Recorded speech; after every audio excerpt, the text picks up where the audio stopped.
প্রশ্ন, এই সময় বাংলার যে সকল রাজপুরুষ নিযুক্ত ছিলেন তার মধ্যে গুরুগণ খাঁ একজন সর্বশ্রেষ্ঠ এবং সর্বোৎকৃষ্ট। এই গুরুগণ খাঁর পরিচয় দাও। গুরুগণ খাঁ মীর কাসেমের সেনাপতি। তিনি জাতিতে আরমানি, জন্মস্থান ইস্পাহান। শোনা যায় পূর্বে তিনি বস্ত্র ব্যবসায়ী ছিলেন। উপন্যাসের সমস্যা তৈরি করতে এই চরিত্রটির ভূমিকা যথেষ্ট। গুরুগণ ছিলেন অত্যন্ত উচ্চাভিলাষী। বাংলার শাসন ক্ষমতা নিজের করায়ত্ত করার অভিসন্ধি ছিল তার মনে। তাই তিনি মনে মনে চাইতেন ইংরেজদের সঙ্গে যুদ্ধ বাঁধুক। নবাবের সৈন্যরা সাহায্য ইংরেজকে দেশ থেকে বিতাড়িত করে পরে নবাবকে ক্ষমতাচ্যুত করবেন।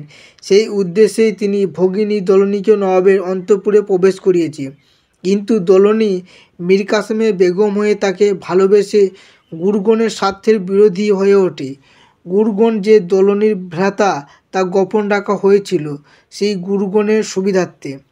এখন গুরুগণের সুবিধা করে দেওয়ার থেকেও দোলনীর কাছে বেশি গুরুত্বপূর্ণ নবাবের নিরাপত্তা নিশ্চিত করা। ইংরেজদের সঙ্গে যুদ্ধ বাঁধলে নবাবের ক্ষতির সম্ভাবনা, অথচ গুরুগণ যুদ্ধ লাগাবার জন্য ব্যস্ত। তাই দোলনী দাসী কুলসুমকে সঙ্গে নিয়ে গোপনে গুরুগণের সঙ্গে সাক্ষাৎ করেন এবং যুদ্ধ যাতে না বাঁধে সেই চেষ্টা করার পরামর্শ দেন। গুরুগণ তা মানতে না চাইলে দোলনী ক্ষুব্ধ হয়ে নবাবকে বলে গুরুগণের বিরুদ্ধে ব্যবস্থা নেওয়ার ভয় দেখালে গুরুগণই এমন ব্যবস্থা করেন যাতে দোলনী আর নবাবের প্রাসাদে প্রবেশ করতে পারেন না। ভগ্নীর প্রতি স্নেহ মমতার থেকেও তার কাছে গুরুত্ব পেয়েছে রাজনৈতিক স্বার্থ। গুরুগণের জন্যই দোলনীর জীবনের সর্বনাশ নেমে এসেছে। নবাবের সঙ্গে ইহজীবনে আর তার মিলন হয়নি।